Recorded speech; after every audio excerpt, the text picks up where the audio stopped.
With their I-Pace, Jaguar became the first of the premium brand manufacturers to make a long-range, practical, battery-powered electric vehicle. If you can afford the asking price, you might well have everything you could want here. A claimed near 300-mile WLTP driving range, 400 PS, potentially zero emissions, and a car that might be as comfortable with high-performance driving as it is on a muddy track. But would you want one? Perhaps a better question is, why wouldn't you want one? Technology people can create an electric car, but only car people can make one like the I-Pace. Most electric vehicles storm away from rest like a scolded cat, but corner with all the agility of a Channel ferry. Thanks to perfect 50-50 weight distribution, a low centre of gravity and an overriding emphasis on driver feedback, this one's different, with tight body control and impressive reserves of traction, aided by the way that the powertrain can shift torque instantly to whichever wheel that needs it.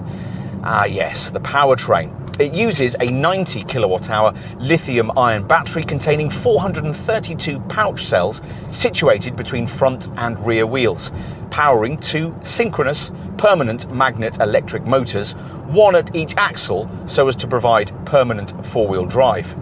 There's a single 400 PS power output specification, and the transmission is a single-speed epicyclic unit. Like direct competitors from Mercedes and Audi, this Jaguar offers various driving modes. In this case, comfort, dynamic and efficiency-orientated eco.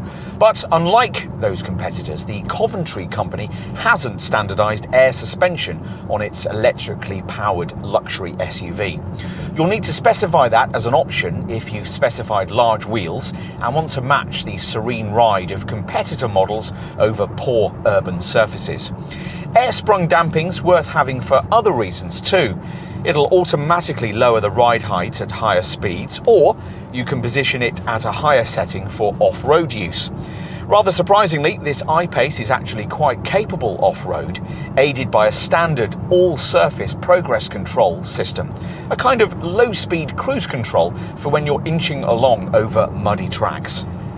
Back on tarmac, 60 from rest can occupy as little as 4.5 seconds, though if you drive like that, the quoted 292-mile WLTP cycle driving range figure will be depleted pretty quickly.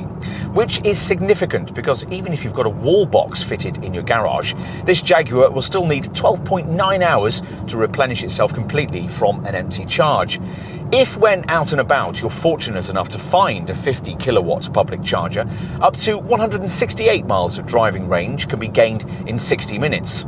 With a full battery, it's best to think in terms of 230 to 240 miles as a more realistic figure, which is 10 to 15% more than you'd get from most obvious rivals. Mind you, you'll only get that if you master this car's brake regeneration system.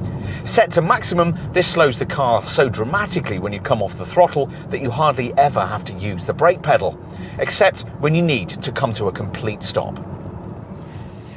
It isn't only the powertrain of this I-Pace that changes everything you know about Jaguar.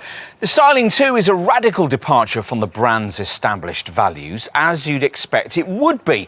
After all, given that there's simply no need here to make space for a whole hunk of metal in the nose, there's also no need for the kind of long bonnet, short boot proportions that until now have characterised virtually every successful Jaguar model in history. It's also a shape that's dimensionally difficult to get your head round. You expect an SUV with this kind of luxury and this kind of price tag to be BMW X5 or Porsche Cayenne sized. Well, this one isn't, yet kind of is.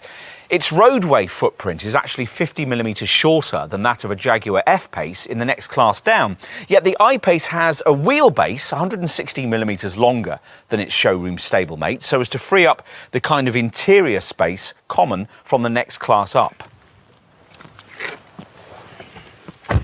Okay, so let's take a seat inside. You sit high up, 150mm higher than in an E-Pace, for instance, because of all those batteries beneath the floor. But of course, that's what you want in a large SUV. It's an interestingly designed classy, high-tech cabin, though you might find fault with some of the trimming features if you've bought in at the upper end of the I-Pace lineup. Perhaps inevitably, given the current luxury trend and the fact that this is an EV, there are lots of screens. A configurable 12.3-inch TFT display for the instrument cluster, and for the centre of the dash, the usual JLR Touch Pro Duo setup. This gives you a 10-inch upper screen for all the infotainment functions, navigation, music, telephone, smartphone mirroring, and so on. And a 5-inch lower screen that deals with all the climate controls and incorporates a couple of rotary dials that can be yanked or prodded to control fan speed or heat levels. The seats are smart and supportive, and there's plenty of interior storage space. Time to take a seat in the rear. As we suggested earlier, there's far more legroom than the external dimensions lead you to expect, 890mm of it to be exact. Headspace is generous too. There's 968mm of it, even with this huge glass panoramic roof fitted. Incidentally, this absorbs UV light, so there's no need for a blind. We'll finish with a look at cargo space. There's a compartment under the bonnet, but since that's only 27 litres in size, we'll ignore it and focus on the boot area. Avoid entry-level trim and you get this powered tailgate, which rises to reveal a luggage bay with a modest dry item capacity that Jaguar quotes at 505 litres. Fold down the rear bench, which unfortunately is only available in this 60-40 split form, and 1,163 litres of dry item capacity is freed up. Here then is the standard that all current electric cars must aspire to. As with any EV, to own an I-Pace, you'll need to plan your life in a way you simply wouldn't need to with a combustion engine car. But if you can do that, it can deliver the kind of ownership experience you might never have expected an all-electric model would be able to provide. It's different. Of course it is. All cars in the future will be. But this one brings an authenticity to the EV revolution that makes you look at all our automotive futures with a bit more hope. We like it for that. We think you will too.